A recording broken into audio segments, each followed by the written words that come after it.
इंद्रियों को इतनी ज्यादा व्यसन की इच्छा क्यों होती है? माफ कीजिएगा, लोग मदिरा पान करते हैं, बीड़ी सिगरेट पीते हैं, हुक्का पीते हैं, तंबाकू खाते हैं, दुनिया भर के व्यसनों को अपनी जीभ पर धारण करते हैं, नेत्रों से दूषित दृश्य देखते हैं, कानों से दूषित शब्द सुनते हैं, शरीर को दूषित स्थानों पर ले जाते हैं। ये वास्तव में उनकी इंद्रियों की इच्छा नहीं है, उनके मन की इच्छा होती है। आंख हमारी वही देखेगी जो हम चाहते हैं, कान हमारे वही सुनेंगे जो हम उनको सुनवाना चाहते हैं, जीभ हमारी वही खाएगी जो हम उसको देना चाहते हैं। पर इन सब की इच्छाएं कुछ नहीं होती, इच्छा तो मन की होती है। पेट तो करेले की सब्जी और रोटी से भी भर जाएगा, लेकिन मन की इच्छा होती है नहीं नहीं वो कढ़ी पकौड़ी बनाओ, मन की इच्छा होती है भिंडी की सब्जी बनाओ, मन की इच्छा होती है बाहर की चाट भल्ला खिलाओ। जीव की इच्छा नहीं होती, मन की होती है। जीव को तो जो दोगे वो उसको स्वीकार है। आंखों की इच्छा नहीं होती कि मुझे दुनिया भर में घुमाओ, हमारी मन की इच्छा होती है चलो इसको पहाड़ों में ले चलो, समुद्र के किनारे ले चलो, जंगलों में ले चलो, वहां ले चलो, आदि आदि ले चलो। मां, आप इंद्रियों को दोष मत दो। बहुत सावधानी से सुनना बंधुओं, ये बहुत गंभीर प्रसंग है। इंद्रियों को दोष मत दीजिए। बंधन का कारण इंद्रियां नहीं है मां, बंधन का कारण तो मन है, बंधन का कारण तो चित्त है। तब मां ने पूछा कि ये चित्त वश में कैसे हो, मन कैसे वशीकृत हो? ये मन ज्यादा चंचल ना रहे, ऐसा क्या करें? ये मन बड़ा चंचल है, कैसे तेरा भजन करूं? ये मन बड़ा चंचल है, कैसे तेरा भजन करूं? जितना इसे समझाऊं उतना ही मचल जाए, जितना इसे समझाऊं उतना ही मचल जाए। राधे तेरे चरणों की गर धूल जो मिल जाए,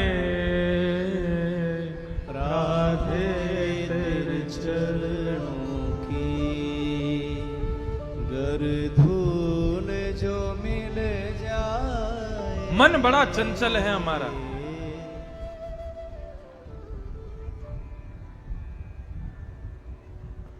बहुत ध्यान से सुनिए।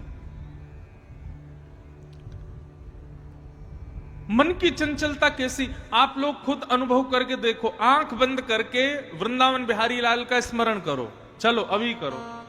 आंख बंद करके वृंदावन बिहारी लाल को याद करो। 10-5 सेकंड तक तो बिहारी जी दिखाई देंगे और उसके बाद बिहारी जी अंतर ध्यान हो जाएंगे, फिर कोई और ही दिखाई देगा। ये मन की चंचलता है। ज्यादा देर बिहारी जी आपके नेत्रों में टिक नहीं पाएंगे। क्यों? क्योंकि हमारा मन विचलित है। बंबई में मेरी कथा हो रही थी तो वहां मैं एक व्यक्ति आया, वो बोला महाराज जी मैं आंख बंद करके भजन नहीं कर पाता। मैंने कहा क्यों? बोले मैं आंख बंद करके भजन करता हूं, जगन्नाथ भगवान को याद करता हूं, द्वारिकाधीश को याद करता हूं, बद्रीनाथ को याद करता हूं, वृंदावन बिहारी लाल को याद करता हूं। थोड़ी बहुत देर तो ठाकुर जी दिखते हैं, लेकिन थोड़ी देर बाद फिर अप्सराएं दिखने लग जाती हैं, फिर मेरे को सांसारिक वस्तु दिखने लगती है। ऐसा क्यों? ये मन चंचल ना होने के कारण ऐसा होता है। मन हमारा स्थिर नहीं है, चंचल है, इस वजह से हमारी स्थिति ऐसी है। मां, मन को यदि अस्थिर करना है, मन को यदि वशीकृत करना है, तो उसके लिए आपको अपना संग सुधारना पड़ेगा।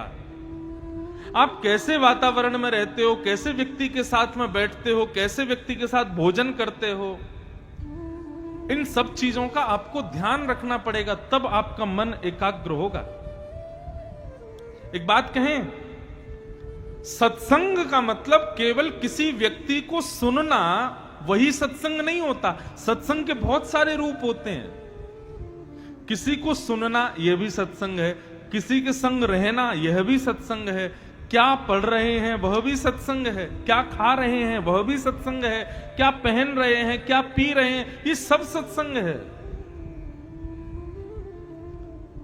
विश्वास मानिए, आप पैंट शर्ट पहनते हैं ना, तो आप पब में भी चले जाओगे, डिस्को में भी चले जाओगे, दुनिया भर के सांसारिक जगहों पे भी चले जाओगे, लेकिन धोती अगर पहन लोगे ना तो दूषित स्थान पर जा नहीं पाओगे। ये वस्त्र आपको रोकेंगे उस स्थान पर जाना। आप बाहर चाट बल्ला खा सकते हो, मैं नहीं खा सकता। हमारी चोटी, हमारा तिलक, हमारा स्वरूप, ये हमको दूषित स्थान। अब मैं जब यहां से कथा करके जाता हूं ना, तो बाहर ही अब एक भैया का ठेला लगा है, उसमें अंडे वो बेचते हैं, और उनके सामने से निकलने में भी वो एक बार को संकुचित हो जाते हैं जब मैं उनकी ओर देखता हूं। बोले महाराज जी जा रहे हैं और हम यहां अंडा बेच रहे हैं। किस वजह से? केवल स्वरूप। ये सत्संग है कि नहीं है? लोग कहते हैं आप धोती क्यों पहनते हो, बगल बंद, अरे भाई ये भी सत्संग है। आप तिलक क्यों लगाते हो, तिलक लगाना भी सत्संग है। तिलक लगाया व्यक्ति, चोटी रखा हुआ व्यक्ति, उसके हाथ में बीड़ी देख नहीं सकते आप, उसके हाथ में आप बोतल देख नहीं सकते। क्यों?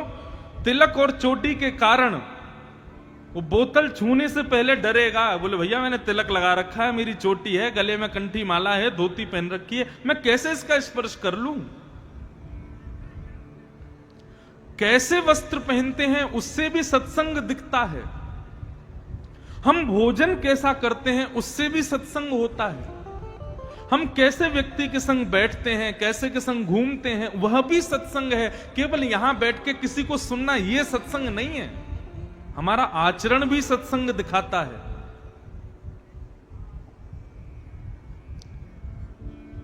आज लोग लड़ाई कर रहे हैं सनातन के लिए, हिंदू राष्ट्र के लिए, इतना सब लोग बोलते हैं और पूरा देश जग भी रहा है, लेकिन तिलक लगाने में शर्म आ रही है, चोटी रखने में शर्म आती है, धोती पहन के बाहर जाने में शर्म आती है, और हम चाहते हैं कि हमारा राष्ट्र हिंदू हो जाए, हम सनातनी हो। ऐसे होगा? पहले स्वरूप तो अपनाओ।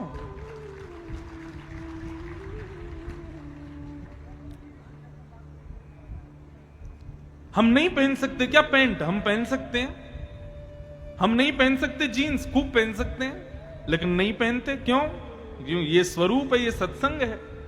ना जाने दुनिया के 100 ऐसे दूषित काम हैं जिनको करने से मेरा स्वरूप ही मुझको रोकता है। मैं चाह करके भी नहीं कर सकता। खुली दुकान पर गोलगप्पा खाना ये आप कर सकते हो, मैं नहीं कर पाऊंगा, मेरा स्वरूप ही नहीं है ऐसा। जो स्वरूप, जो व्यक्ति, जो स्वभाव, जो वस्तु आपको गलत करने से रोके, वो सब सत्संग है। केवल किसी का प्रवचन सुनना सत्संग नहीं कहलाता है। तो प्रवचन रावण भी सुनता था। जब जब कैलाश दर्शन करने जाता था शंकर जी के, तो शंकर जी कभी प्रवचन कर रहे होते तो रावण भी बैठता था, वो भी सुनता था। लेकिन बुद्धि में क्या आया? कुछ नहीं। आचरण में सत्संग आना चाहिए, स्वरूप में सत्संग आना चाहिए, व्यवहार में सत्संग आना चाहिए, तब आपका किसी का प्रवचन सुनना सार्थक माना जाएगा। लेकिन हमारे बच्चों को, आजकल के युवा बच्चों को कह दो धोती पहन लो, धोती पहन तो लें, चलने में दिक्कत होती है। अरे क्या दिक्कत होती है? आजकल के बालक अब पैंट शर्ट पहनते हैं और 15 अगस्त को झंडा फहराते हैं कि हम स्वतंत्र हुए थे। काहे कि स्वतंत्र हुए? ये पैंट हमारा भारतीय भेष है ही नहीं, ये विदेशियों ने दिया हमको। आप पैंट पहन के ध्वजारोहण करके कहते हो हम स्वतंत्र हुए थे। काहे कि स्वतंत्र? वस्त्र तो तुमने उन्हीं अंग्रेजों के पहने हैं। अपने हिंदू वैदिक वस्त्रों को पहनो, तब कहो कि हम स्वतंत्र हैं। अपना सनातनी तिलक लगाओ, चोटी रखो, गले में कंठी माला पहनो, हाथों में कलावा पहनो, संत जन जैसा बताते हैं वैसी वेशभूषा रखो, तब कह सकते हो कि हम स्वतंत्र हैं। बात करते हैं स्वतंत्रता की, बात करते हैं हिंदू राष्ट्र की, बात करते हैं सनातन की, और वेशभूषा और आचरण विचार कुछ भी शुद्ध नहीं है हमारा।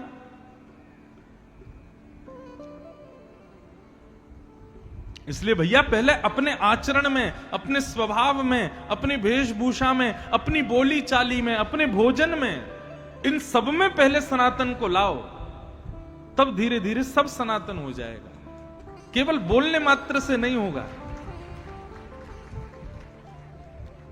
आज से ही हरिगढ़ के लोग प्रण लीजिए, सूने माथे से घूमेंगे नहीं हम लोग। चाहे एक बिंदी ही रखें, लेकिन टीका लगाओ, तिलक लगाओ। प्रयास करो, हफ्ते में 1 दिन, 2 दिन, 3 दिन, कुछ दिन निकालो, उस दिन अपनी पूरी भेष परिभूष ऊपर से लेकर नीचे तक हम पूरे जैसे हिंदुत्व का एक स्वरूप होता है वैसे रहेंगे, और धीरे धीरे उसकी अवधि बढ़ाओ। आज अभी मैं आ रहा था तो खैर में बहुत सारे लोग मिले। खैर में इतना बड़ा बदलाव हुआ कथा के बाद। आज खैर के अधिकतर लोग तिलक लगाते हैं माथे पर, बिना तिलक के रहते नहीं है। आज किसी छोटे से बालक का जन्मदिन था तो पूरा परिवार, माताएं, बहनें, भाई लोग, सबके तिलक। और मुझे देख के लगा कि वास्तव में मैंने यहां कथा की, उसकी सार्थकता, ये दक्षिणा मुझे मिली कि देखो सब लोग तिलक लगा के रहते हैं। मैंने पूछा, भैया ये तिलक तुमने आज ही लगाया कि मैं आया हूं इसलिए? बोले नहीं, हम तो रोज लगाते हैं। मैंने कहा ये बच्चे? बोले ये तो आज ही लगाए। मैंने कहा विद्यालय जाते हैं कि नहीं लगा के? बोले नहीं, विद्यालय नहीं जाते। मैंने कहा एक काम और करो, इस बालक के जन्मदिन के उपलक्ष्य में ये हमको दे दो कि अब से ये विद्यालय भी तिलक लगा के जाएं। आप कहोगे उससे होगा क्या? अरे हम बता रहे हैं ना क्या होगा। तिलक लगा जब माथे पर, कोई सामने वाला बच्चा देखेगा ना तो आपसे कुछ गलत बात नहीं कर सकता। वो कहेगा भैया ये भक्त आदमी है, इससे ज्यादा फालतू बात मत करो। आपकी चोटी देखने के बाद में प्याज लहसुन खाने वाला भी दूर बैठ जाएगा, बोले कि इसकी चोटी है, धोती है, तिलक लगा रखा है, इसके सामने गलत चीज मत खाओ। अरे आपका स्वरूप बचाएगा आपको गलत करने से। पहले स्वरूप तो धारण करो, पहले स्वरूप धारण करो, फिर प्रवचन आकर के श्रवण करो, उसको अपने हृदय में, स्वभाव में लाओ। और सबसे बड़ी बात बंधुओं, हम हिंदू हैं, हम सनातनी हैं, सब बात अलग है, लेकिन तिलक, धोती, चोटी, गले में कंठी माला यदि किसी ने पहनी है तो यह समझ लो, पैंट शर्ट पहना व्यक्ति, आदि आदि वस्त्रों को पहना व्यक्ति वो संसार का है, लेकिन धोती, तिलक, चोटी में बैठा व्यक्ति ये बिहारी जी का है। अब सोचो, माताएं बहनें जब ब्याह होता है तो बड़ा श्रृंगार करती हैं। किसके लिए किया? बोले पति के लिए किया है। पति भी शहरा वहरा बांध के आता, बोले किसके लिए? बोले पत्नी के लिए। बाराती भी सज धज के जाते हैं, बोले किसके लिए? लड़की वालों को दिखाएंगे। और लड़की वाले किसके लिए सजे? बोले बाराती आएंगे उनको दिखाएंगे। सब एक दूसरे को रिझाने के लिए ही तैयार होते हैं, लेकिन वास्तव में जो तिलक लगाते हैं, जो धोती पहनते हैं, जो बगलबंदी पहनते हैं, कुर्ता पहनते हैं, चोटी रखते हैं, वो वास्तव में इनसे संसार के लोग नहीं रीझते, इनसे बिहारी जी रीझते हैं, इनसे हमारे राधा रमन जी रीझते हैं, इनसे हमारे ठाकुर जी रीझते हैं। विश्वास मानिए, बिहारी जी में लाखों लोग दर्शन करते हैं और सबकी परिवेश वेशभूषा देखो, सब लोग पैंट शर्ट कोट ये सब जाने क्या क्या पहन के जाते हैं, लेकिन विश्वास मानो कोई तिलक लगा के धोती पहन के आता होगा ना तो बाकी सब तो बिहारी जी को देखते हैं, लेकिन तिलक चोटी और धोती वाले को बिहारी जी देखते हैं। देखो कोई मेरा आया है। पार्लियामेंट वाले क्या करते हैं, ये सॉरी पार्लियामेंट नहीं, ये क्या बोलते हैं जो नगर निगम वाले होते हैं, म्युनिसिपैलिटी वाले, ये लोग क्या करते हैं, कभी कभी इनकी पहल चलती है, भैया कुत्तों का बड़ा आतंक हो गया है, सबको पकड़ो। हमारे वृंदावन में बीच में बंदरों को पकड़ने लगे थे, वो तो ब्रजवासियों ने फिर कहा भैया ये वृंदावन के बंदर नहीं है, ये सब कन्हैया के सखा हैं, इनको पकड़ो मत। लेकिन म्युनिसिपैलिटी वाले कभी कभी कुत्ताओं को पकड़ते हैं, वो बहुत ज्यादा कुत्ते हो जाते हैं, ग्राम सिन्न हो जाते हैं। व्यासपीठ से मैं वो शब्द नहीं बोलूंगा, ग्राम सिन्न बोलते हैं उसको संस्कृत में। क्या बोलते हैं? ग्राम सिन्न, गांव का शेर। तो कभी कभी म्युनिसिपालिटी वाले उनको पकड़ लेते हैं, लेकिन अगर किसी ग्राम सिन्न के गले में फंदा बंधा हो उसको छोड़ देते हैं, बोले कि किसी का पालतू है इसको छोड़ दो। ठीक वैसे ही भैया यम के दूत घूमते रहते हैं हम सबको पकड़ने के लिए, लेकिन जैसे ही यमदूत देखते हैं अरे गले में कंठी माला है, सिर पर तिलक लगा है, चोटी है, धोती है, बोले जरूर ठाकुर जी का, इसको मत पकड़ो, इसको यहीं छोड़ दो, इसको मत पकड़ो। इसलिए भैया दोनों तरफ से अपना कल्याण होगा। हम हिंदू राष्ट्र के भी हो जाएंगे तिलक आदि लगाएंगे तो, और आध्यात्मिक स्तर पर भी ठाकुर जी के हो जाएंगे। अपने स्वरूप को सत्संगी बनाओ। जब अंग्रेज नहीं आए थे, मुगल नहीं आए थे, उससे पहले हमारे भारत में सब धोती पहनते थे, उससे पहले सब तिलक लगाते थे। आपने कभी सीरियल में देखा राक्षस, रावण, कंस, ये सब भी तिलक लगाते थे, ये भी बिना तिलक के नहीं रहते थे। तो हम क्यों छोड़ देते हैं? इसलिए भैया तिलक जरूर लगाओ, कंठी जरूर पहनो, अपने आचरण को, स्वभाव को, खान पान को सुधारने का प्रयास करो। मन आपका अपने आप एकाग्र हो जाएगा। मन के चंचल होने का कारण हमारा कुसंग है, हमारा दूषित भोजन है। जैसा खाओ अन्न वैसा होवे मन, जैसा होवे मन वैसे होवे स्वभाव, जैसा होवे स्वभाव वैसी होवे बुद्धि, जैसी होवे बुद्धि वैसी होवे क्रिया, जैसी होवे क्रिया वैसी होवे गति। हमारी गति निर्भर करती है हमारे अन्न के ऊपर। इसलिए अन्न को सुधारो। और अन्न को सुधारने का सबसे बढ़िया तरीका क्या है पता है? घर में खाना बन रहा है ऐसा बोलना बंद करो। क्या बन रहा है? बोले भोजन बन रहा है। किसके लिए बन रहा है? बेटा के लिए, बेटी के लिए, हमारे ठाकुर जी के लिए बन रहा है। और ठाकुर जी के लिए बन रहा है तो ठाकुर जी के भोजन में फिर प्याज लहसुन नहीं डालना चाहिए। आप विश्वास मानिए, भगवान का भोजन आप इन दो चीजों के परहेज करके लगाओगे और फिर उसको पाओगे, अपने आप देखोगे कि मन आपका शांत होने लग जाएगा, मन आपका स्थिर होने लग जाएगा, मन में एकाग्रता प्रकट होने लग जाएगी। अब कहां तक कहें? देखो, प्याज लहसुन खाने से आपको कोई घनघोर पाप लग जाएगा, नरक में चले जाओगे, ऐसा नहीं है। लेकिन हां, प्याज और लहसुन जो है ये तामसिक होते हैं और इनका सेवन करने से मन जो है वो विचलित रहता है, बुद्धि जो है उसमें नकारात्मक विचार आते रहते हैं। इसलिए इनका सेवन नहीं करना चाहिए। और सबसे बड़ी बात है भैया, हमारे ठाकुर जी को भोग नहीं लगता तो हम क्यों पाए? गीता में भगवान कहते हैं, मेरे को बिना भोग लगाए व्यक्ति जब भोजन करता है तो भुंक्ते ते त्वघम पापात, वो अपना पाप खा रहा है। भगवान कोई हमारी रोटी खा तो जाते नहीं है। भगवान कोई ऐसा तो नहीं कि आपने रोटी दाल चावल रखे तो पूरी प्लेट साफ हो गई। ठाकुर जी तो केवल भोजन पर दृष्टि डाल के उसको शुद्ध करते हैं ताकि हमारे खाने योग्य वो हो जाए। सत्संग के बहुत स्वरूप हैं, सत्संग के बहुत पहलू हैं बंधुओं, उनको अपनाना प्रारंभ करो। और सबसे बड़ी बात है, अंतःकरण से शुरू करो।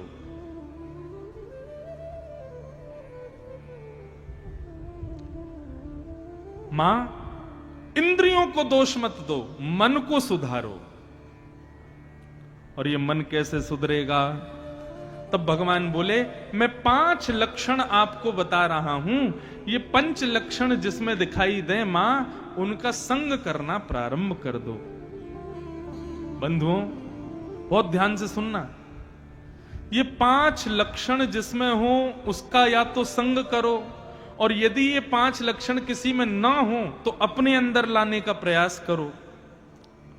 और 5 में से कोई एक लक्षण भी किसी के अंदर हो तो भी आप उसका संग कर सकते हो। लेकिन सबसे बड़ी बात हम बताएं, ये 5 लक्षण सुनने के बाद आप भी कहोगे कि भैया इन 5 लक्षणों से युक्त अभी संसार में कोई नहीं है। इसलिए सबसे बढ़िया ये है, 5 लक्षण सुन के अपने अंदर लाओ। कौन कौन से 5 लक्षण? भगवान कपिल अपनी माता देवहूति को बता रहे हैं। मां, तितिक्षव कारुणिका श्रुहृदय सर्वदेहिनां अजात शत्रव शांता साधव साधुभूषणा। 5 लक्षण। सबसे पहला लक्षण क्या है? सहनशीलता। कितने लोग सहनशील हैं यहां पे? हाथ ऊपर करना। मुश्किल से 4-5 लोगों ने हाथ खड़े किए। ये बात तो देखो ताली बजाने वाली है कि आप लोगों ने सत्य बताया। लेकिन एक बात बताएं, किसी की सहनशीलता का यदि पता करना, हाँ भैया हो, भैया खूब सहनशील हो, बैठो। किसी की सहनशीलता, जितनों ने हाथ खड़े किए ना, इनकी देखो सहनशीलता यदि पता करनी हो, अभी नहीं, कभी मौके पर ये आपके सामने पड़ जाए तो इनके कोई दूषित विचार इनको सुना देना। भाई कुछ भी कहो, तुम ना तुम क्रोधी बहुत हो, तुम लोभी बहुत हो, हमने देख लिया तुम्हारे अंदर लोभ है। कुछ भी कहो भाई, यार तुम्हारे अंदर ना ये क्या कहते हैं, जो है काम की भावना बहुत ज्यादा है। तुरंत देखना, सहनशीलता पता चल जाएगी। तू कौन होता है मुझसे ऐसे बोलने वाला? अच्छा, तुझको हम लोभी दिखाई देते हैं, तुझको हम क्रोधी दिखाई देते हैं। व्यक्ति अपनी वास्तविकता नहीं सुन सकता, वहीं पता चल जाता है कि वो सहनशील नहीं है। व्यक्ति की सहनशीलता यदि देखनी हो तो उसकी वास्तविकता उसके मुंह पे बोलो। तुम ऐसे हो, यदि हाथ जोड़ करके मुस्कुरा करके सुन ले, समझना कि सहनशील है। अब इसका मतलब यह नहीं है कि जबरदस्ती उल्टी सीधी किसी की भी बात किसी के मुंह पे जाके बोल दो, तो गुस्सा तो आ ही जाएगा बेचारे को। लेकिन सहनशील व्यक्ति, उसकी वास्तविकता बताओ या उससे गलत बोलो, उसके हृदय पर उसका कोई प्रभाव नहीं होता। वो अपने समत्व में रहता है, वो अपनी समभाव में रहता है। लेकिन जो बहुत जल्दी अपने वास्तविकता को सुनकर के विचलित हो जाए, समझ जाना मां संग करने योग्य नहीं है ये व्यक्ति। सहनशीलता।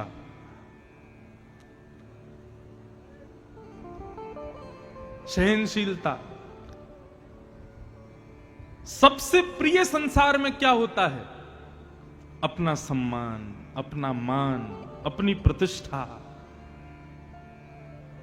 उस प्रतिष्ठा पर आई एक छोटी सी आंच भी हम सहन नहीं कर पाते, उससे पता चल जाता है हम सहनशील नहीं हैं। इसलिए मां, जिसका संग हम करें उसके अंदर पहला गुण होना चाहिए कि वो सहनशील हो। एक संत गंगा जी में नहा रहे थे और स्नान करते हुए इतने में ही वो बाहर आए तो एक मन चला व्यक्ति आया और उसने पानी पिया और पानी पी के उन पर कुल्ला कर दिया। संत मुस्कुराए और दोबारा गंगा जी में चले गए। स्नान करके पुनः बाहर आए, उसने फिर कुल्ला कर दिया। संत दोबारा चले गए, फिर गंगा में स्नान करके आए, फिर बाहर आए, फिर कुल्ला कर दिया। लेकिन संत के हृदय को जरा भी ठेस नहीं पहुंची। वो चौथी बार फिर गए, स्नान करके बाहर आए तो जो बार बार पानी उन पर फेंक रहा था, उस व्यक्ति को थोड़ा अटपटा लगा। बोले मैं इतने इनके साथ में बुरा कर रहा हूं, इनको गुस्सा ही नहीं आ रहा। अब की बार वो बाहर आए तो उन्होंने चरण पकड़ लिए। बोले महाराज जी, मैंने आपके ऊपर इतना कुल्ला किया, लेकिन आपने बिना क्रोध किए बार बार गंगा में स्नान किया, मैं आपके चरण पकड़ता हूं। महात्मा ने उसको उठाया, उसके चरण में गिर गए। बोले तू मेरे चरण मत पकड़, मैं तेरे चरण पकड़ता हूं। बोले आप क्यों प्रणाम कर रहे हो? मैं तो आपका अपमान कर रहा था, फिर क्यों प्रणाम कर रहे हो? संत ने कहा, बोले हर बार तुम्हें एक ही डुबकी लगाता था, आज तेरी वजह से 4-4 डुबकी लगाई मैंने। हर बार तुम्हें गंगा जी में एक ही बार प्रवेश करता था, आज तेरी वजह से गंगा मैया ने अपनी गोद में 4 बार मुझे खिलाया है। इसलिए भैया धन्य है, तू आ गया, तेरी वजह से गंगा जी का बार बार आस्वादन हुआ। इसे कहते हैं सहनशीलता। सुनने में बड़ी अच्छी लग रही है, लेकिन करने में उतनी ही कठिन है। बंधु, सहनशील बनो। और हम दावे से कह सकते हैं, भैया घाट घाट के पानी पिए हमने, दुनिया भर में कथा करते हैं, व्यक्ति के अंदर सहनशीलता का 100 भी नहीं होता।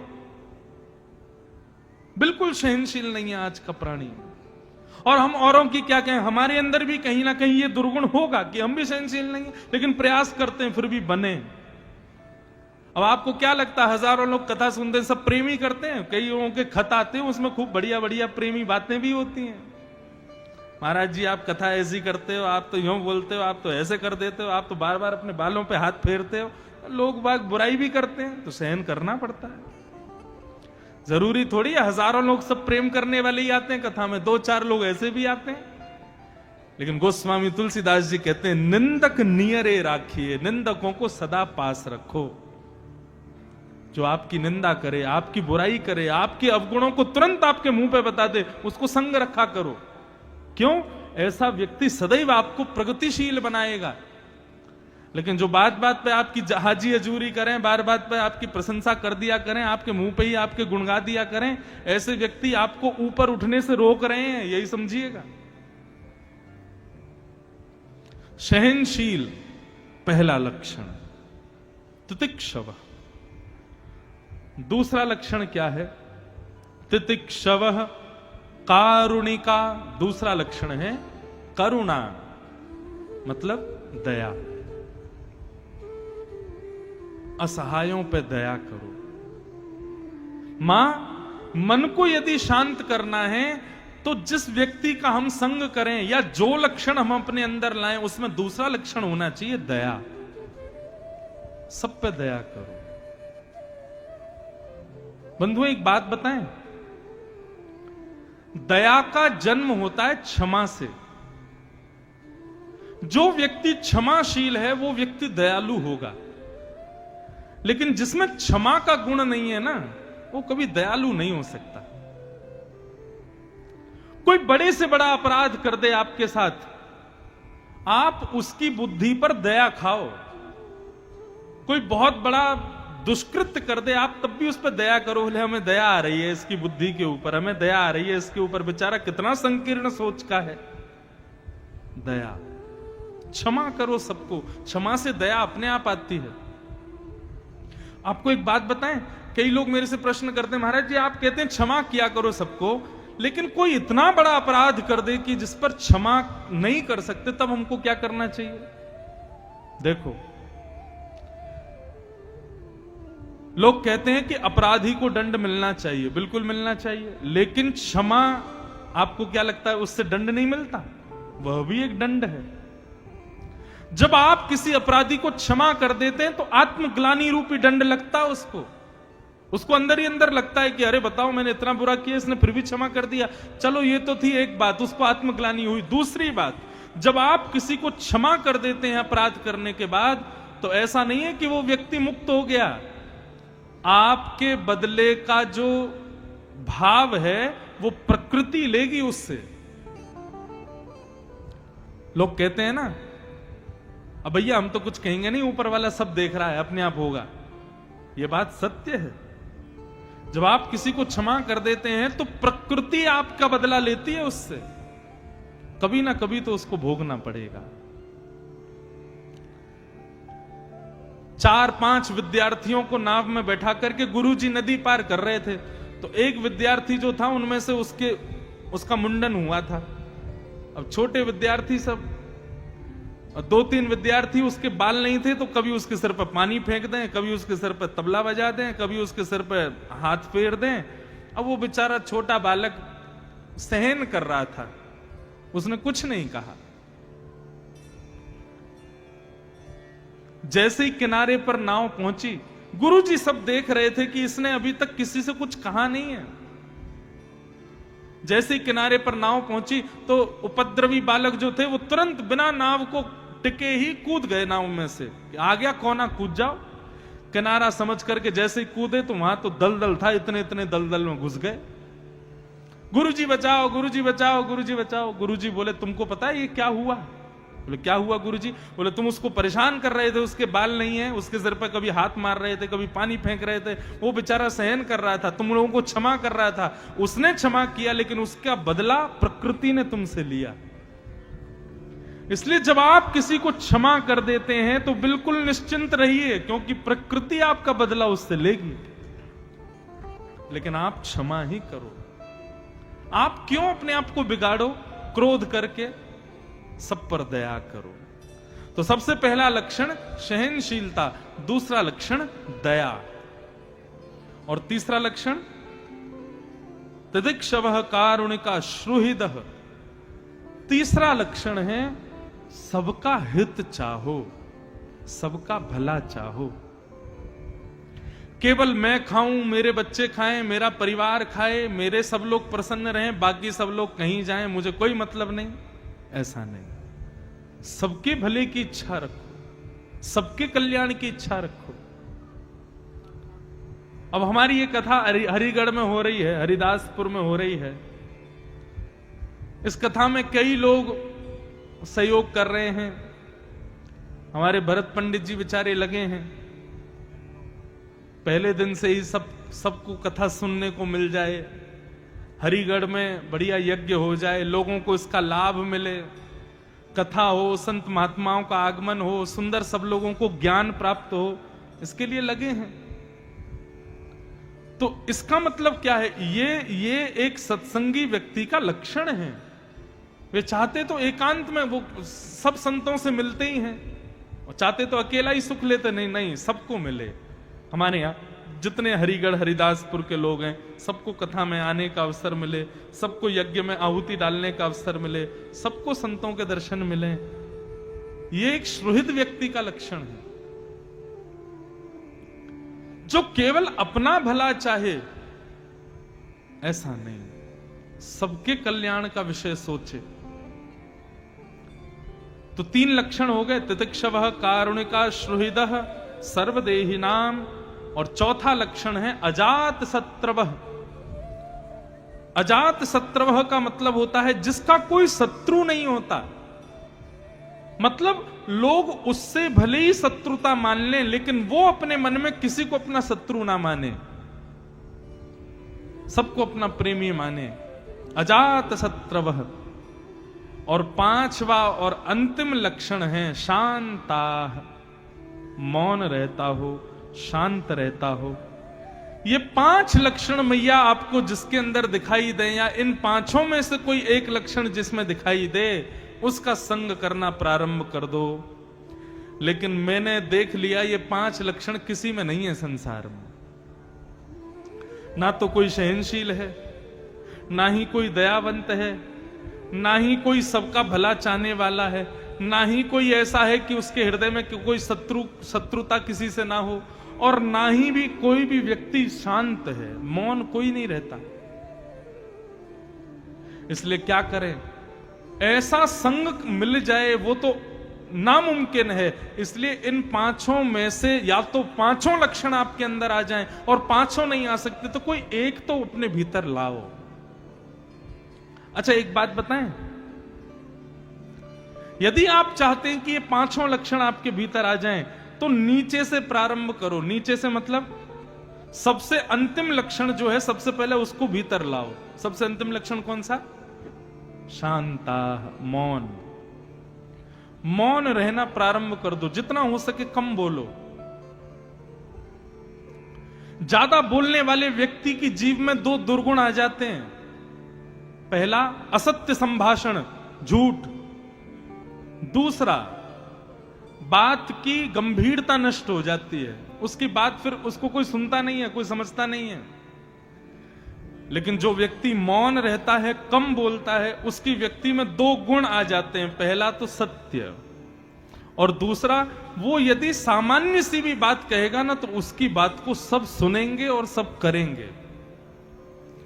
इसलिए बंधुओं, मौन रहना प्रारंभ करो, थोड़ा कम बोलो। एक बार मैं ये विषय कह रहा था, तो एक बालक मुझसे बोला, तो महाराज जी आप तो बहुत बोलते हो, 4 घंटा नॉन स्टॉप बोलते ही रहते हो, बिल्कुल शांत नहीं होते, एक क्षण के लिए रुकते नहीं। इसका मतलब आपकी जीव में झूठ आ गया। मैंने कहा भाई, सांसारिक चर्चा करने वाले के लिए बोला जा रहा है, लेकिन बोलने के लिए हरी कथा मिले तो 24 घंटे बोलते रहो, बिल्कुल शांत मत रहो। हाँ भाई, कौन सी पार्टी जीतेगी, कौन से नेता जीतेंगे, कहां क्या चल रहा है, हरिगढ़ में क्या चल रहा है, खैर में क्या चल रहा है, मथुरा में क्या चल रहा है, जमीन के भाव क्या है, उसका ब्याह कैसा हुआ, कितना दहेज मिला, ये सब सांसारिक चर्चाएं। इसमें तो जितना हो सके मौन रहो, कम बोलो। लेकिन जब हरि चर्चा करनी हो, कोई भगवत चर्चा करनी हो, तो उसमें शांत मत रहो, उसमें तो बोलो, उसमें तो कहो। तो ये 5 लक्षण समझ में आ गए। यदि ये 5 लक्षण हृदय में आ गए तो मां व्यक्ति सत्संगी हो जाएगा, व्यक्ति के हृदय में सत्संग आ जाएगा और वो व्यक्ति अपने अपने मन को शांत कर पाएगा, एकाग्र कर पाएगा।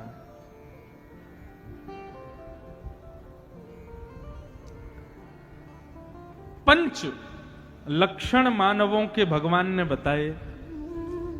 आगे देवहूति माता ने पूछा कि हे नाथ, आपके कितने प्रकार के भक्त होते हैं और उन भक्तों में आपको प्रिय कौन से हैं? तब भगवान कपिल ने यहां पर 4 प्रकार के भक्त बताए, बहुत ध्यान से सुनना। और ठाकुर जी ने यह भी बताया कि मुझे प्रिय कौन सा है। तो इसलिए 4 प्रकार के भक्तों का विषय समझो और अनुमान लगा लेना आप कौन से वाले हो और आप ठाकुर जी को प्रिय हो कि नहीं, यह भी भगवान ने यहां 4 प्रकार के भक्त बताए, तामसी, राजस, सात्विक और निर्गुण। सबसे पहला तामसी भक्त कौन होता है? तब भगवान यहां पर कहते हैं कि अभिसंधाय यो हिंसाम दंभम मात्सर्यमेव वा संरंभी भिन्नभावम मयि कुर्यात् स तामसः। भगवान बोले, मां पहला भक्त होता है मेरा तामसी भक्त। मां ने पूछा ये तामसी भक्त कैसा होता है और ये आपको अच्छा लगता है कि नहीं? भगवान बोले तामसी भक्त का लक्षण होता है कि वो मेरे मंदिर केवल और केवल इसलिए आता है कि भैया पड़ोसी का ज्यादा व्यापार चल रहा है, कुछ करो, इसका कैसे भी घाटा करवाओ।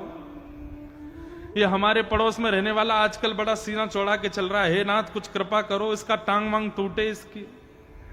हमारे यहां ऐसा हो रहा है। मतलब जो केवल दूसरे के अनहित चाहने के लिए मेरा आश्रय लेता है, ऐसा भक्त तामसी कहलाता है।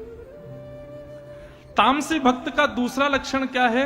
वो केवल अपने परिवार और अपने कुल को दिखाने के लिए मंदिर जाता है, भगवान से उसका कोई मतलब नहीं है।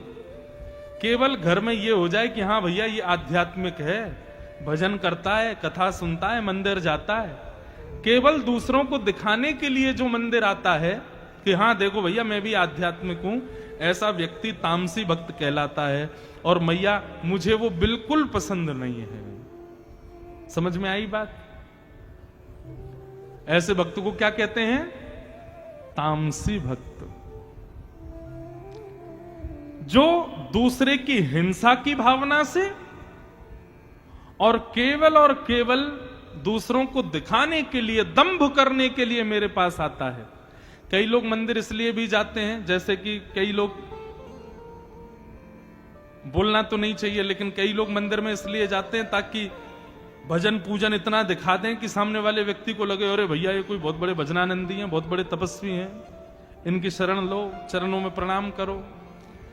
केवल पाखंड के लिए जो मेरा आश्रय लेते हैं, मां हैं तो भक्त वो भी, क्यों तिलक तो लगा ही रहे हैं, संत तो बने हुए, साधु तो बनी गए, लेकिन केवल और केवल दूसरों से धन ऐंठने के लिए मेरा आश्रय लेते हैं। ऐसे भक्त को मैं तामसी भक्त कहता हूं और वो मुझे बिल्कुल प्रिय नहीं है।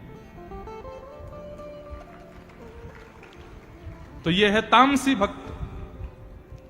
उसके बाद आया राजस भक्त। तो राजसी भक्त का लक्षण क्या है? तब भगवान बताते हैं, मां कि विषयान विसंधाय यश ऐश्वर्यमेव वा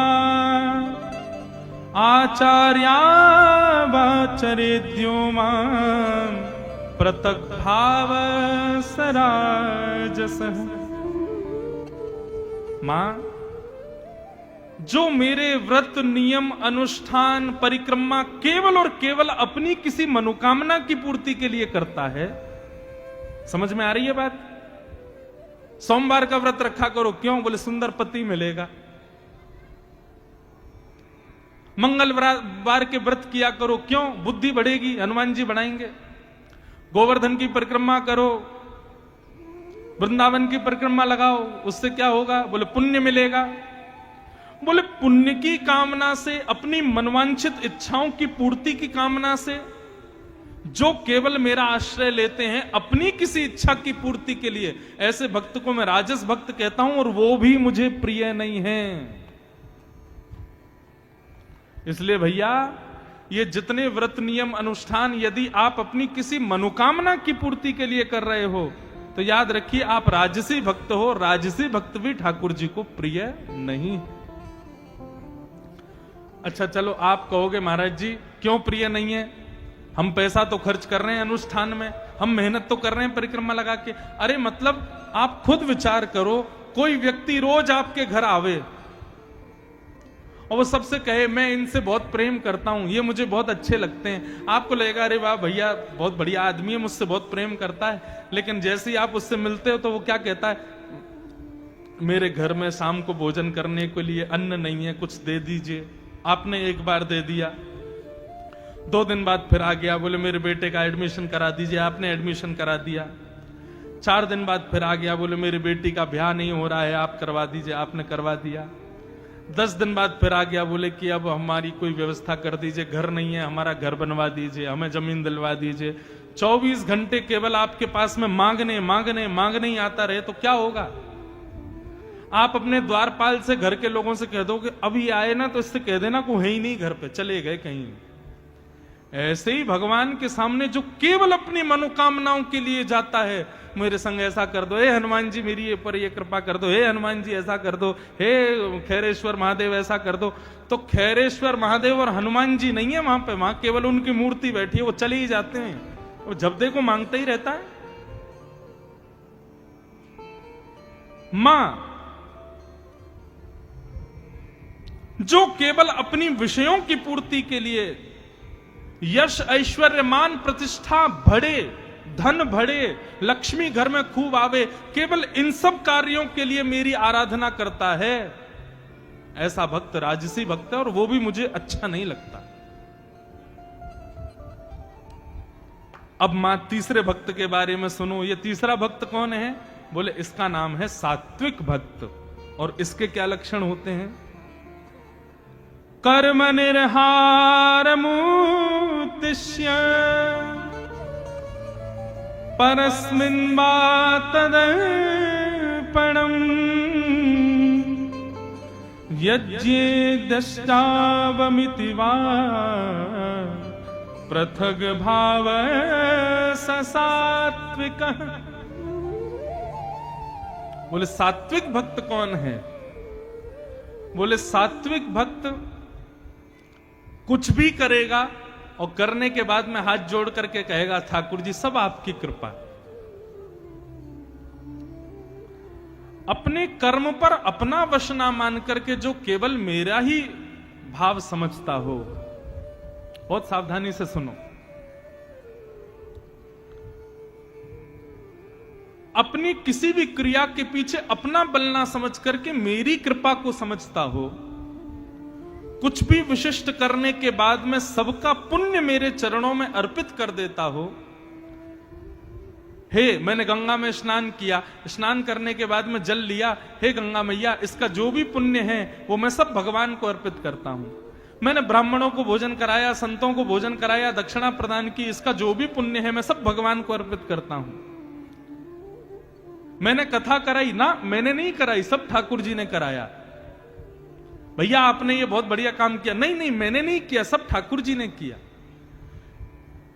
बहुत सावधानी से सुनो, सब लोग इधर देखो, सावधानी से कथा सुनो।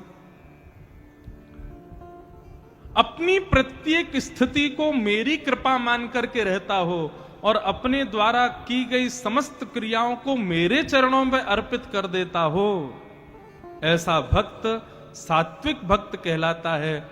और मां अति प्रिय तो नहीं, हां लेकिन थोड़ा प्रिय तो मुझको ये लगता है। ये कौन है? सात्विक भक्त। आपने कहा भैया आपने बहुत बढ़िया कथा कराई, बोले नहीं मैंने नहीं कराई, सब ठाकुर जी ने कराया। भैया आपने अपनी बेटी का ब्याह बहुत अच्छा किया, ना मैंने नहीं किया, सब ठाकुर जी ने किया। आपने मानव कल्याण के लिए बहुत बढ़िया काम किया। नहीं, मैंने नहीं किया, सब ठाकुर जी ने किया। हर स्थिति में ठाकुर जी का भाव रखता हो और कुछ भी अच्छा करने के बाद में उसका पुण्य ठाकुर जी को दे देता हो, भगवान कहते हैं ये सात्विक भक्त है, ये मुझे थोड़ा प्रिय है। ज्यादा अच्छा ये भी नहीं लगता, थोड़ा अच्छा लगता है। मां ने पूछा तो फिर आपको सबसे बढ़िया लगता कौन है? तब ठाकुर जी बोले ये चौथा वाला। और इस चौथे का लक्षण क्या है? बोले निर्गुण। और निर्गुण भक्त के लक्षण क्या हैं? तब भगवान बताते हैं, बोले निर्गुण भक्त का लक्षण क्या है?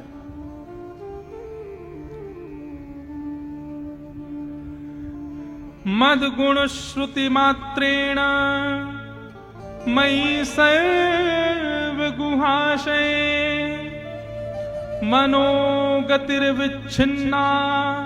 यथा गंगाम्भसो बुधैः लक्षणं भक्ति योगस्य निर्गुणस्य हृदाहतम् अहैतुक्य व्यवहिता या भक्ति पुरुषोत्तमः। आहा, निर्गुण भक्त का लक्षण क्या है? बोले मां, निर्गुण भक्त जो होता है,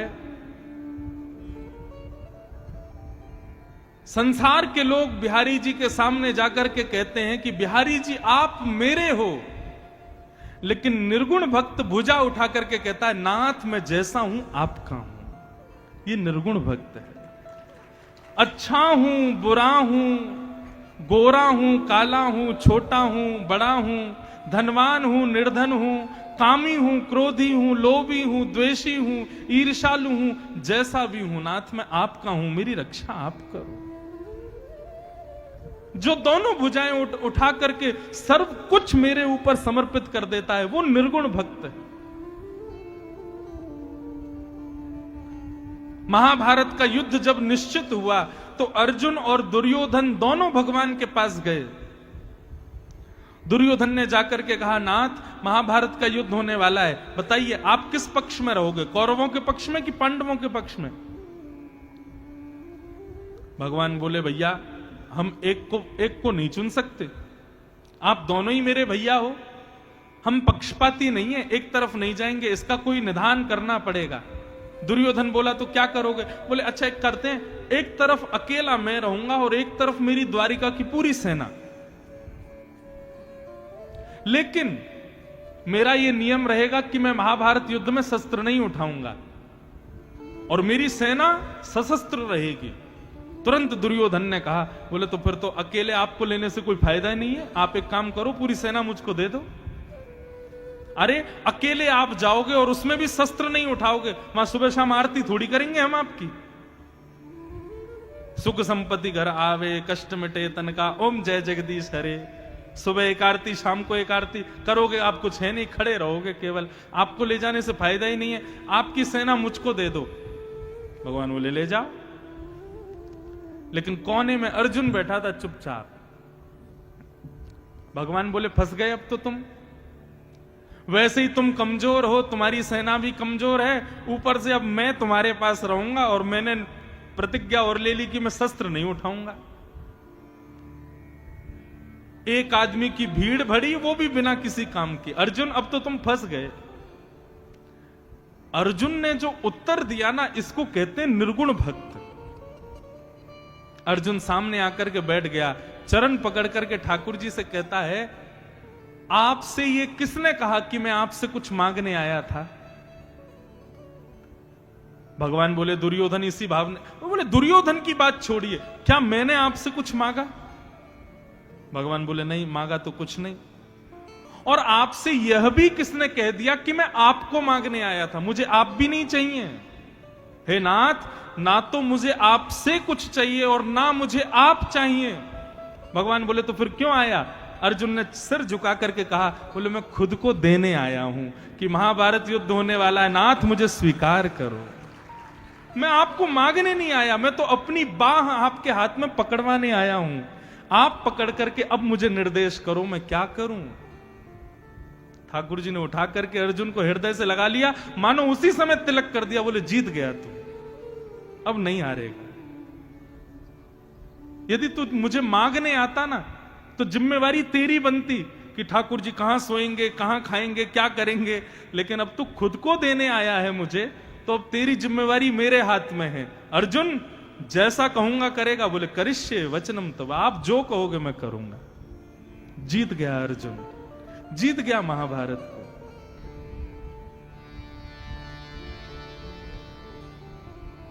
कौरवों की सेना साधारण नहीं थी बंधुओं। कौरवों की सेना के योद्धा, एक भीष्म पितामह अकेले में इतनी सामर्थ्य थी कि पूरे पांडवों की सेना को एक दिन में खत्म कर देते।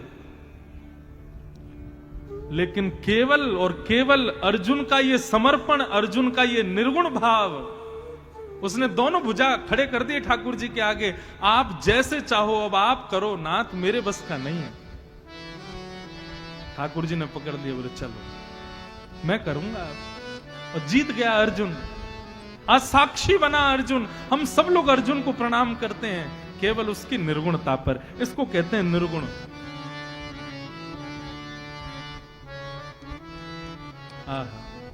एक भाव में गाया करता हूं कथा में, सब लोग गाना मेरे साथ।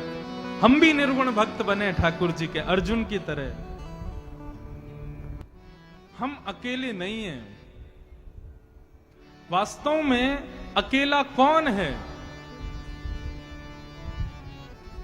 जिसको ये भाव रहता है, अहम भाव, कि जो भी कर रहा हूं ये मैं कर रहा हूं, ये मैं ही करूंगा, ये मेरे ही द्वारा संपन्न होगा, और इस क्रिया को करने के बाद में सारी कीर्ति मुझे मिलेगी, सब लोगों के ऊपर नाम मेरा ही रहेगा कि मैंने किया। ऐसा व्यक्ति की विचारधारा जो होती है वो अकेला रहता है।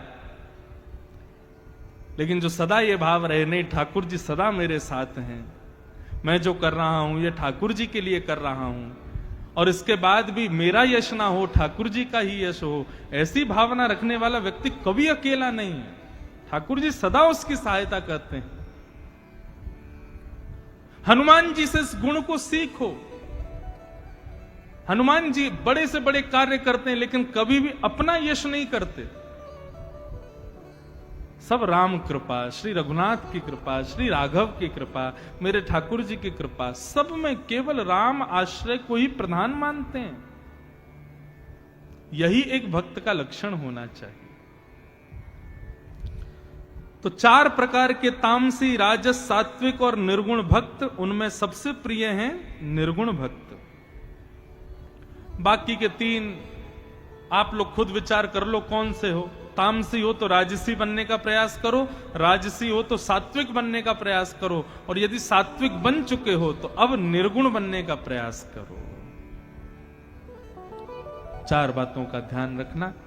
भगवान कपिल ने और भी कई ज्ञान के विषय माता देवहूति को सुनाए, परंतु उन सबको हम प्रणाम करते और आगे के क्रम में चलते हैं। आगे भगवान के परम भक्त श्री ध्रुव जी महाराज की कथा सुनाई गई। स्वयंभुमनु और शत्रुपा के एक पुत्र, 2 पुत्र थे, प्रियव्रत और उत्तानपाद। तो उत्तानपाद राजा जो थे, इनका 2 पत्नियों से विवाह हुआ। जो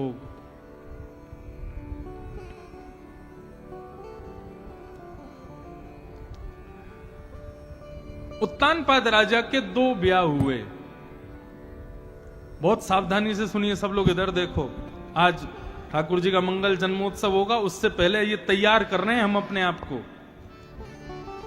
भागवत एक प्रकार से तैयार करती है हम लोगों को, ठाकुर जी के योग्य बनाती है, इसलिए बहुत सावधानी से सुनो। उत्तानपाद राजा की 2 पत्नियां थीं, सुनीति और सुरुचि। सुनीति से पुत्र हुए ध्रुव और सुरुचि से पुत्र हुए उत्तम। बहुत ध्यान से सुनिएगा बंधुओं,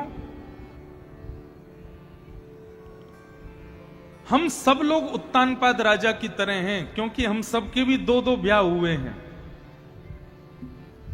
ब्याह का मतलब केवल स्त्री पुरुष का ब्याह ही नहीं होता है। ब्याह का मतलब जिसके संग हमको जीवन भर रहना है उसको ब्याह कहते हैं। हम सबके 2 ब्याह हो चुके हैं। और हमारी 2 पत्नियां कौन हैं? पहली पत्नी का नाम है बुद्धि और दूसरी पत्नी का नाम है मन। ये 2 पत्नियां हैं हमारी। पत्नी कौन? जो पति से अपनी मनवांछित इच्छा पूरी करावे वो पत्नी है। अब देखो, कथा ऐसे ही समझाई जाती है। कल भीष्म पितामह के प्रसंग में मति हमारी बेटी थी, लेकिन आज उत्तानपाद राजा के प्रसंग में मति हमारी पत्नी है। और पत्नी कैसे है? क्योंकि मति हमको अपनी ओर खींचती है, मन हमको अपनी ओर खींचती है। 2 चीज हैं, बुद्धि और मन। बहुत ध्यान से सुनिएगा, इतना सुंदर विषय है ये। तो उत्तानपाद राजा की 2 पत्नी, बड़ी पत्नी से पुत्र हुए उनके यहां ध्रुव, जो कि भगवान के भक्त हुए, और छोटी पत्नी से उनके पुत्र हुए उत्तम। भक्त तो नहीं थे लेकिन इतने बुरे भी नहीं थे, उत्तम।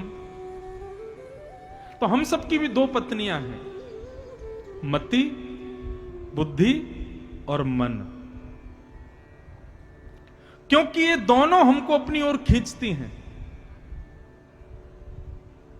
मन कहता है ऐसा करो, मति कहती है ऐसा करो। हम लोग इसी व्यवधान में, जो लोग कहते हैं ना कि महाराज जी बड़े असमंजस में पड़े, क्या करें, क्यों? उनके पास में 2 विकल्प होते हैं। एक विकल्प मति ने दिया होता है, दूसरा विकल्प मन ने दिया होता है। किसको करें? लेकिन आप लोग सदैव एक चीज अनुभव करेंगे,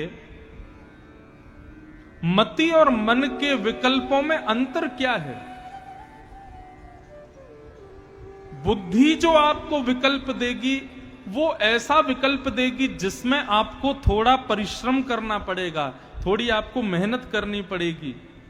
लेकिन मन जो आपको विकल्प देगा वो ऐसा विकल्प होगा जिसमें आपको ज्यादा मेहनत नहीं करनी पड़ेगी और काम हो जाएगा। समझ रहे हैं बात को? चलो एक उदाहरण देते हैं। आपको थोड़ी घबराहट हुई तो आप डॉक्टर के पास गए। डॉक्टर ने आपके टेस्ट किए, टेस्ट के अनुसार आपको बताया कि भैया जो आपका शरीर जो है उसमें कोलेस्ट्रॉल बढ़ गया है। क्या करें? बोले शुगर भी बढ़ गई है, डायबिटीज हो गई है आपको। बोले डायबिटीज का तो एक ही इलाज है। क्या? बोले सुबह सुबह घूमना शुरू करो। कितने बजे घूमे? बोले सूर्य उदय से पहले घर से निकल जाओ। घूमना सुबह ऐसे चाहिए कि लौट के आओ तब सूर्य की किरण आपके शरीर पर पड़े। प्रातःकाल सूर्य उदय में से 2 किरणें निकलती हैं, ललाट और विभ्राट, स्वराट और विभ्राट। ये दोनों किरणें हमारे शरीर के लिए बड़ी उपयुक्त होती हैं।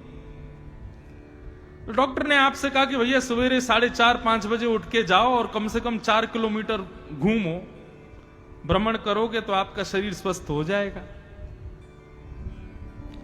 शरीर मोटा हो गया है, इसको पतला करो। आपने कहा ठीक है भैया, घर में सबको बता दिया। हाँ भाई सुनो, कल से हम सुबह 4 बजे घूमने जाएंगे। जूते ले आए, छड़ी ले आए, टॉर्च ले आए, रात में सब व्यवस्था कर ली। रात्रि में सोते समय 4 बजे का अलार्म लगा दिया फोन में, सुबह उठना है हमको। जैसे ही सुबह 4 बजे तो आपका फोन बजने लगा, उठो भाई अलार्म बजा।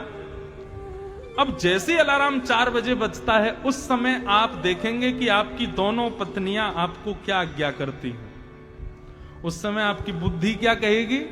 चलो उठो, जूते पहनो, हाथ मुंह धो, निकलो, घूमने जाओ, दौड़ भाग करो, कोलेस्ट्रॉल बढ़ रहा है तुम्हारा, डायबिटीज बढ़ रही है, शरीर मोटा हो रहा है, घूमो।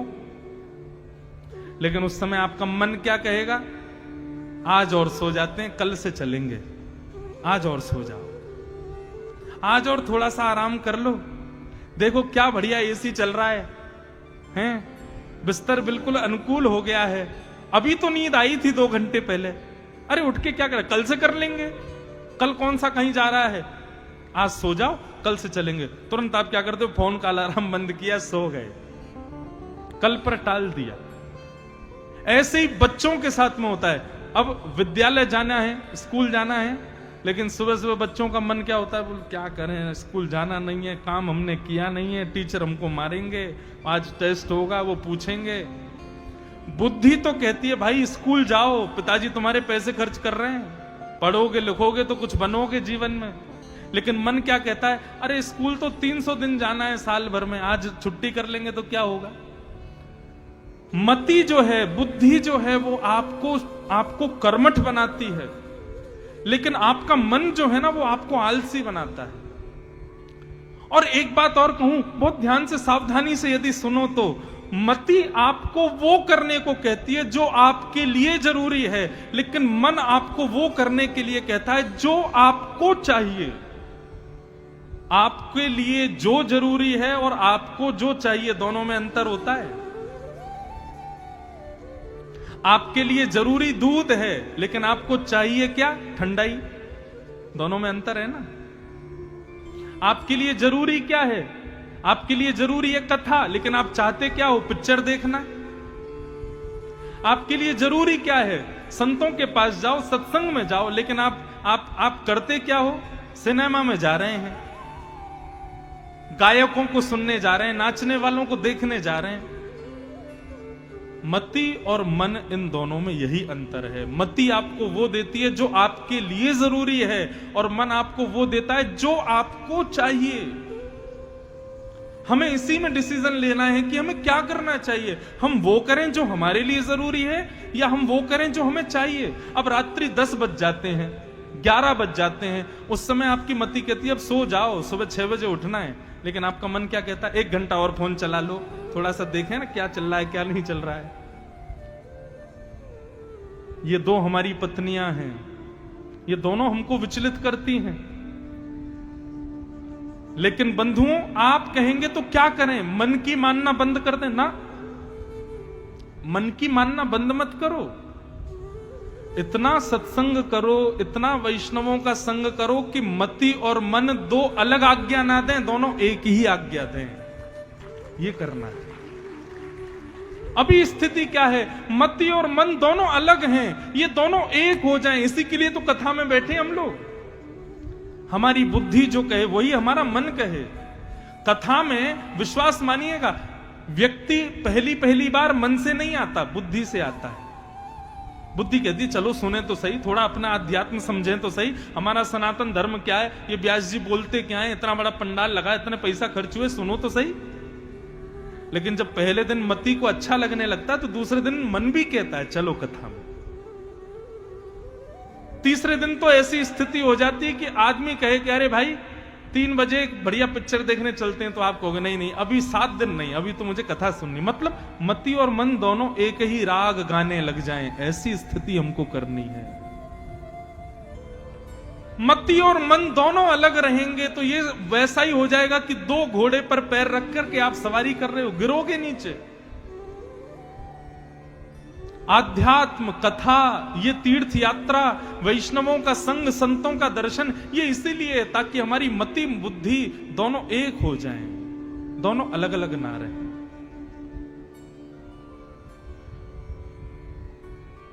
आपको क्या लगता है, क्या डाकू डकैती डालने से पहले उसको डाकू के अंदर यह बात नहीं आती होगी कि यह गलत है? खूब आती है। क्या चोर को चोरी करने से पहले ऐसा नहीं लगता होगा कि यह गलत है, यह नहीं करना चाहिए? मति सबको संकेत करती है।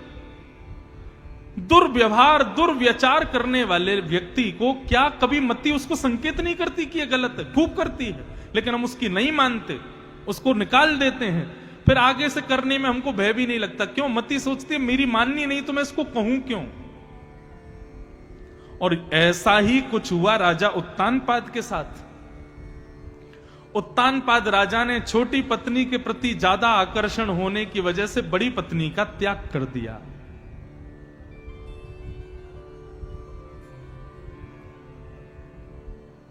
लेकिन बड़ी पत्नी ध्रुव को जन्म देती है, माने की बुद्धि। ध्रुव का मतलब क्या होता है? ध्रुव का मतलब अकाट्य सत्य। और छोटी पत्नी यानी कि मन। मन किसको जन्म देता है? मन जन्म देता उत्तम को। उत्तम का मतलब क्या होता है? अच्छा लगना।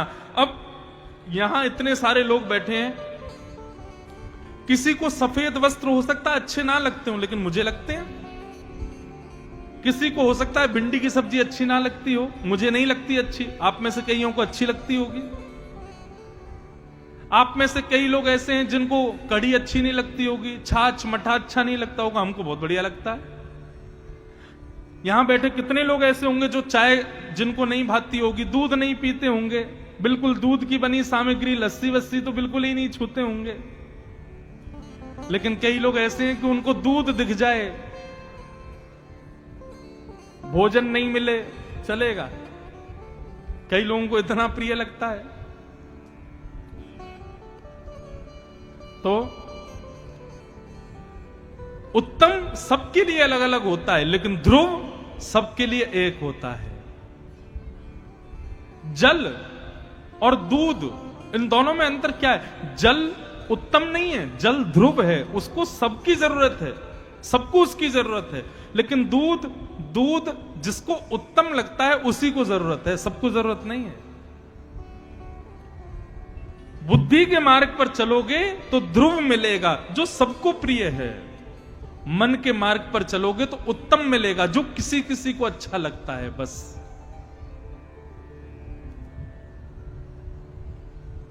तो राजा उत्तानपाद ने बड़ी पत्नी का त्याग कर दिया।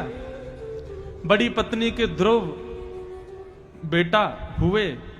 बड़े होने पर एक बार अपने पिता को देखने के लिए जैसे ही राजभवन में गए तो राजभवन में देखा पिता की गोद में छोटा भाई बैठा है, छोटी मां का बेटा बैठा है। ध्रुव के मन में इच्छा हुई, मैं भी तो बैठ सकता हूं, मेरे भी तो पिता हैं। पिता की गोद में बैठने का मन बनाते हुए जैसे ही आगे बढ़ने लगे तो छोटी मां ने रोक दिया, नहीं तुम उनकी गोद में नहीं बैठ सकते। क्यों? वो मेरे पिता हैं। छोटी मां ने कहा वो तुम्हारे पिता जरूर हैं, लेकिन मैं तुम्हारी मां नहीं हूं। मतलब बुद्धि के मार्ग से आने वाले विषयों को कई बार मन स्वीकार नहीं करता। मन कहता है कि तुम मेरे द्वारा आओ तब मैं तुमको स्वीकार करने दूंगा। बहुत सुंदर प्रसंग है ये ध्रुव चरित्र। यदि कोई इसको विस्तार से इसकी गहराइयों में उतर करके सुने तो ऐसा व्यक्ति कभी द्वंद्व में नहीं पड़ेगा, कभी दुविधा में नहीं पड़ेगा, कभी असमंजस उसकी बुद्धि में नहीं होगी। इतना सुंदर प्रसंग है। ध्रुव को रोक दिया और कहा कि यदि इस पिता की गोद में बैठना है तो पहले मेरे गर्भ से जन्म लो, और मेरे गर्भ से यदि तुमको जन्म लेना है तो उसके लिए क्या करोगे? वन में जाओ, वन में जाके भगवान का भजन करो। भगवान जब प्रकट हो जाएं, कहें वरदान मांगो ध्रुव, तो भगवान से कहना ऐसा वरदान दे दो मैं छोटी मां के गर्भ से जन्म लूं। जब तुम मर करके मेरे गर्भ से जन्म लोगे तब इस राज्य गद्दी पर बैठोगे। अपने गर्व को भगवान से भी बड़ा बता दिया सुरुचि ने। ध्रुव जी रोते रोते अपनी मां के पास गए, लेकिन भागवत में वर्णन आता है ध्रुव जी ने शिकायत नहीं की अपनी मां से, बस रोते रहे। बालकों का ये गुण होना चाहिए। ये ज्यादा बच्चे चुगली करना सीख जाते हैं ना, ऐसे बच्चे बड़े होकर बिगड़ते हैं। बच्चों को ज्यादा दूसरों की शिकायत करना मत सिखाइए, जो हर बात जा जा करके अपनी मां से कह देते हैं उसने ऐसा कर दिया, वो ऐसा बोल रहा था, वो ये कर। ऐसे बच्चे बड़े होकर के बिगड़ने के मार्ग पर जाते हैं। कोई बच्चा ज्यादा शिकायत भी करे तो आप उसको सुधारिए, ज्यादा शिकायत करना बच्चों को मत सिखाइए। उनको थोड़ा आत्मनिर्भर बनने दीजिए, अपने आप उस सिचुएशन को वो संभालें, ऐसा उनको बनाइए। नहीं तो बुढ़ापे में दिक्कत होगी। बच्चे बात बात पे आपको ही पकड़ेंगे, अब बताओ क्या करें, अब बताओ क्या करें, अब कैसे करें, अब क्या करें। अब माता पिता कब तक सहायता करें? इसलिए बचपन से ही बच्चों को ज्यादा शिकायत करना मत सिखाइए। ध्रुव जी ने मां से जाके शिकायत नहीं की, दासियों ने आकर के बताया। बोले छोटी मां ने आज ध्रुव को बड़ी सभा में डांटा और ध्रुव जी से कहा कि यदि इस गद्दी पर बैठना है तो मेरे गर्भ से जन्म लो। मां ने ध्रुव को गोद में बिठा के हृदय से लगाया, बेटा तू रो रहा है, चलो आंसू पोंछो। अरे बेटा, मां ने तुमको डांटा थोड़ी, मां ने कुछ गलत थोड़ी कहा। अरे कितनी अच्छी मां है, मैं तो तुझे केवल सत्संग में ले जाती हूं, लेकिन वो मां कितनी अच्छी, उसने सीधे तुझको आज्ञा दी कि तू वन में जाके भगवान से मिल ले। मैं तो केवल तुझे प्रवचन सुनाने ले जाती हूं, कथाओं में ले जाती हूं, मंदिर ले जाती हूं, लेकिन उस मां ने तो तुझे सीधी आज्ञा दे दी कि वन में जाके भगवान को प्राप्त कर ले। बेटा, मां ने भगवान से मिलकर के मांगना क्या है, ये क्या कहा, इसको भूल जा। लेकिन अब तेरा समय आ गया है, गुरु ने आज्ञा कर दी है, अभी वन में जा और जाकर के भगवान का दर्शन कर ले। बंधुओं, ध्रुव जी की उम्र कोई 17-18 साल की नहीं है, 4.5-5 वर्ष के हैं ध्रुव जी केवल। लेकिन मां ऐसी है ध्रुव जी की। हमारे पूज्य पिताजी महाराज कहते हैं कथाओं में, मां चाहे तो व्यक्ति बालक को इंजीनियर बना दे, मां चाहे तो बालक को डॉक्टर बना दे, मां चाहे तो बालक को चार्टर्ड अकाउंटेंट बना दे, मां चाहे तो बालक को प्रधानमंत्री बना दे, मां चाहे तो राष्ट्रपति बना दे, मां चाहे तो राष्ट्रपिता बना दे, और मां चाहे तो चोर डकैत डाकू या जेब कतरा बना दे।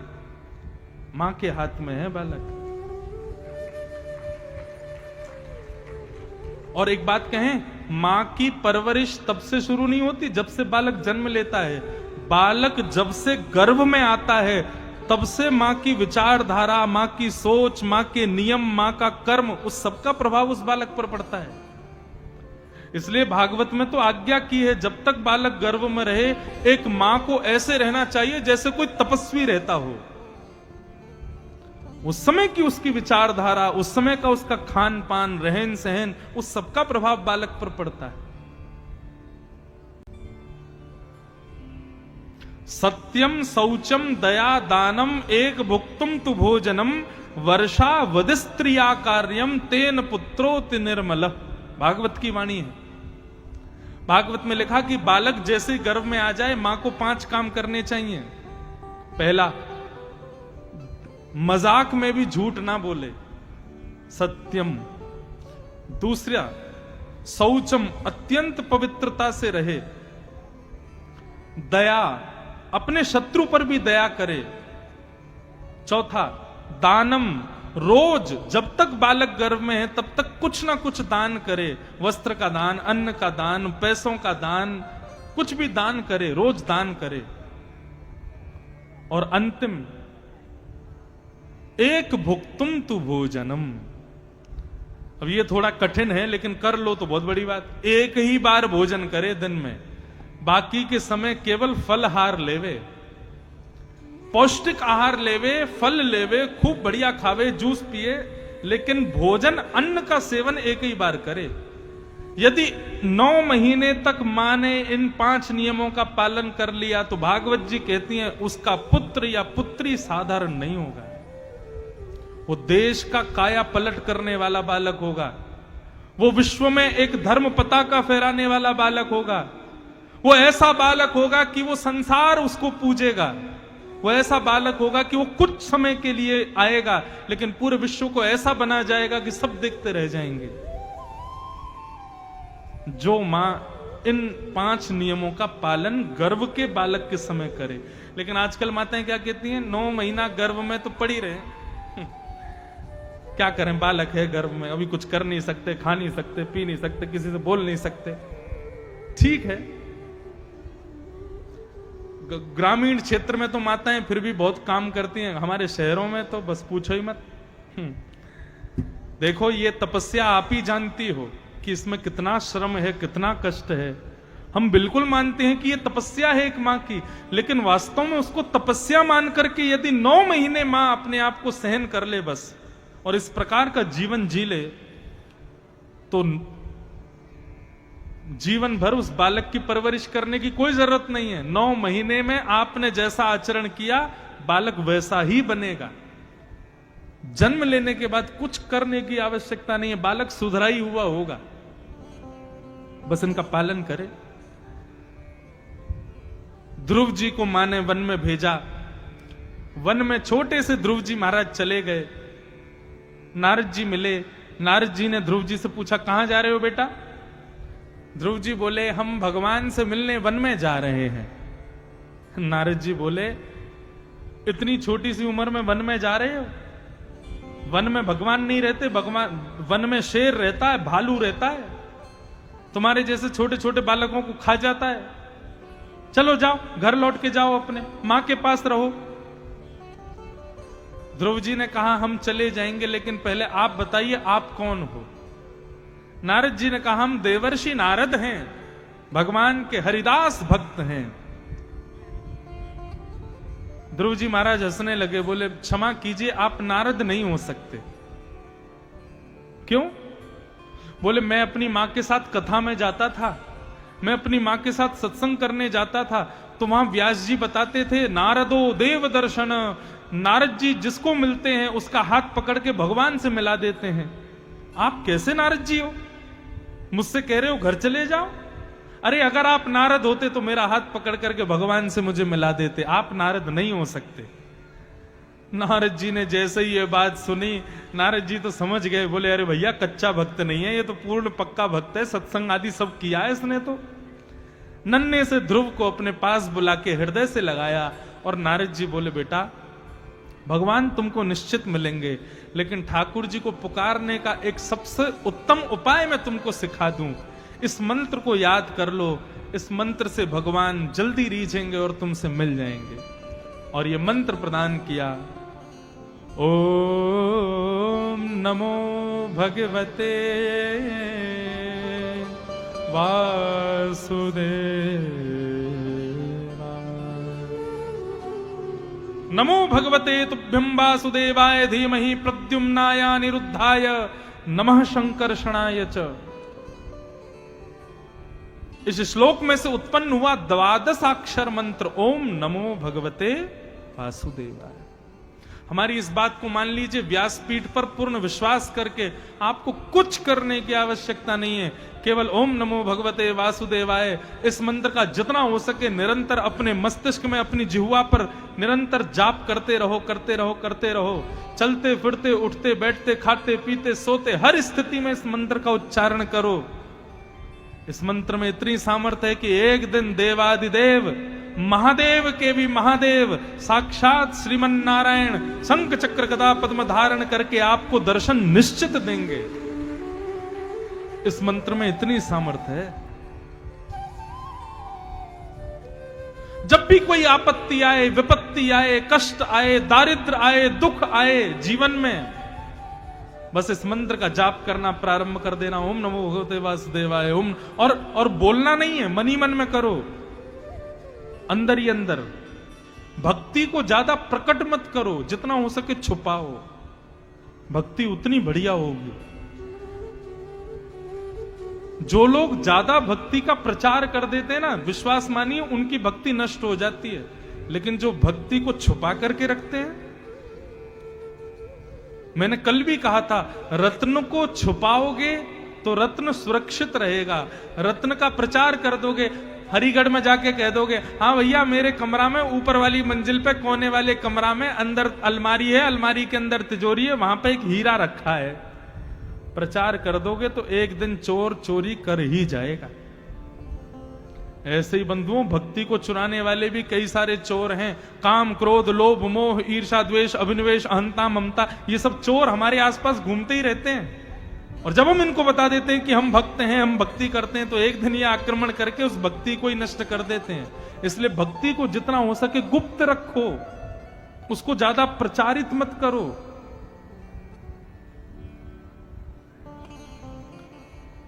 इस मंत्र का आश्रय ले लो।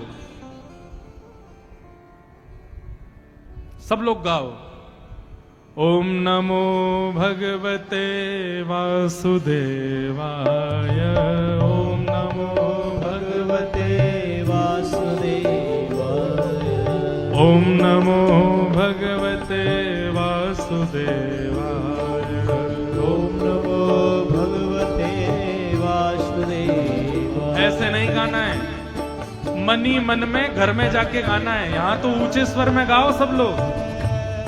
ऐसा गायन करो कि यज्ञ नारायण भी मचल उठे, आकाश में बैठे सब देवता भी आनंद में नाचने लग जाएं।